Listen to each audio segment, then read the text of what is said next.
faire une réunion de 3 heures pour un tour d'horloge qui ont été consacrées à la préparation du Magal de Raka, une très grande cérémonie religieuse qui est une date importante dans l'agenda et le calendrier mouride au Sénégal et de la Oumma islamique en général. Avec le président Ahmed Fall et son équipe, nous avons fait le round de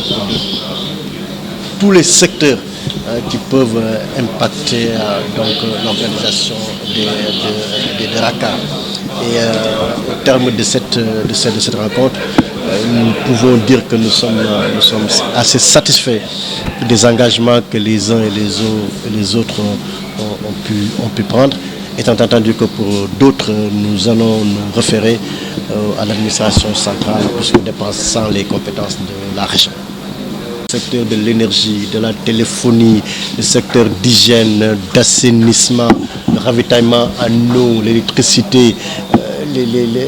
la circulation des personnes et des biens, tout ça, nous avons travaillé sur cette question et je crois que nous sommes d'accord sur les mesures à prendre. Maintenant, il y a un domaine assez important, la question sécuritaire.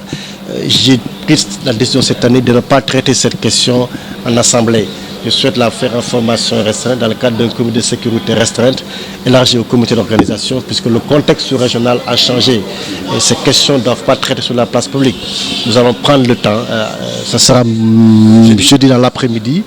le comité de sécurité rencontrera le comité d'organisation et ensemble nous allons travailler sur la question sécuritaire pour que la couverture soit bonne et acceptable par rapport donc à l'événement et par rapport aux différents sites qui sont éparpillés dans tout Saint-Louis. Le 5 septembre. Mais ça coïncide avec la journée phare du 5 septembre. Alors, moi, il faut que je fasse ma levée des couleurs. Alors, j'ai dit, on va faire une pierre de coups. On va inviter tout le courriel pour que le 5, Inch'Allah, à 8 heures, que tout le monde soit à la gouvernance pour que nous levions la cérémonie, les couleurs de la République. Nous ñëw di liggéey bu rëy muy waajal màggalu ñaari rakk ci yoonu murid ci calendrier murid bis bi bu am solo la surtout ku ko tuddee ren muy Serigne Abdou Hakim tudde ko donc njabootu Serigne Bassirou Gueye ñu woon waxtaanee naka la ñu koy waajale pour daal mu nekk manifestation bu mucc ayib ñu jël secteur yëpp ëpp na fukki juróom mbirum ndox mi mbirum courant mi mbirum cet gi mbirum lekk gi mbirum hébergement bi mbirum restauration bi mbirum santé bi mbirum dem beeg dëkk bi lépp ñu waxtaane ko ba jàpp ni daal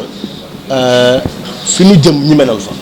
ndax engagement yi nga xamante ne seefu jël nañu ko engagement yooyu daañu ko seet daañu ko topp li nga xamante ne dafa ñu xaw ëpp doole ñu jëm jiggaani ko ci kilifa yi nekk Ndakaaru ci ndigal bi ñu am si ministre intérieur mu wax ñu taxaw bés bi si turu président de la République jàpp na ni loolu daañu ko am boo ko amee nag dina fekk kon organisation bu mucc ayib am nañ yaakaar kon def ko li nga xamante daal laa waxtaanee loolu mbirum sécurité mbirum couverture sécurité ak jamono bile du lu ñuy wasaare si place publique bi ba tax na alxamis ci ngoon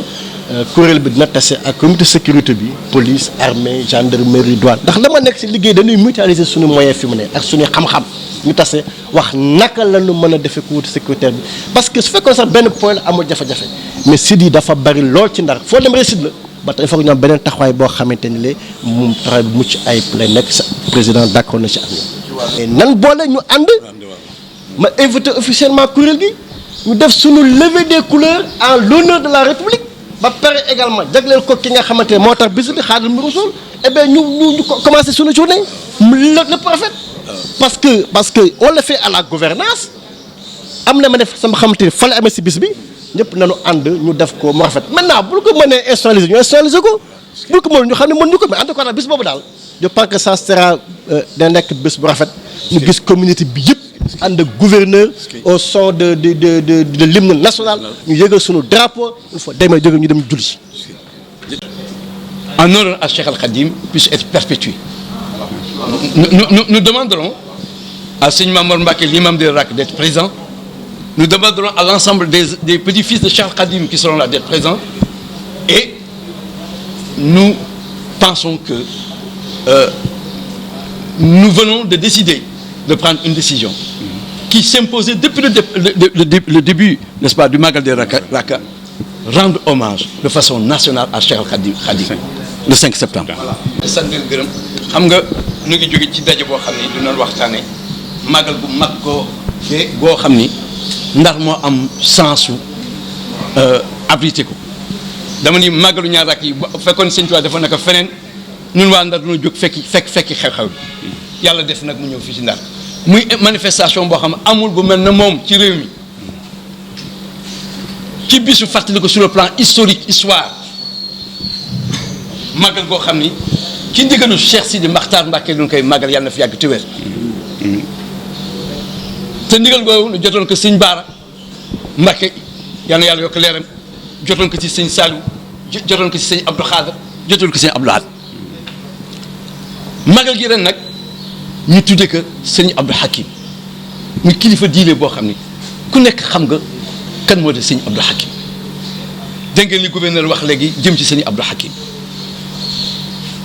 bu Sëriñ Tuubaa dellu soon sëñ Abdou Hakim ci dundam du changé toogwaayam Al Khadim tatagal ga magal ga honoré ndax li sëñ Tuubaa liggéeyal pour sëñ Tuubaa Sénégal mën ko fay waaye Sénégal mën na taxaw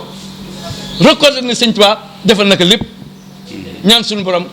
mu yokk payam amiin bi ñu ko waxee gouverneur bu baax bi Alioune Aïdara Niang di nit ku baax di nitu diine mu ni nun de 5 duna def levée de couleur kon ñu du hasard nun ñu xam affaire sëñ Tuubaa du hasard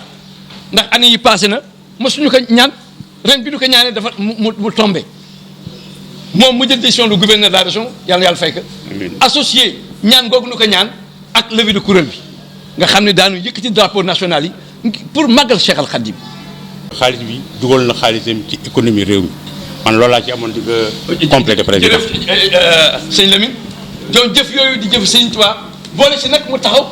nekk kii dox suñu diggante ak n'est-ce pas suñu borom ki nga xam ne moo fi toogal yonent bi sallallahu alayhi wa sallam amee suñu ëllëg suñu àjjana amee suñu addina kooku kenn mën ko fay Cheikh Khadim ba nga xam ni defe naa ni lii ñu décision bi ñu jël ànd ak gouverneur jël ko daanu ñaan sëñ Mamour Mbacké mu imam mu ñaari rakk yi bis boobu sëñ Mamour fekk daanu ñaan njabootu sëñ Tuubaa yi nekk ci xam ne daanu ñu ci magal gi ñoom ñëpp ñu fekk waaw ak jullit yëpp wasalaamaaleykum jërëjëf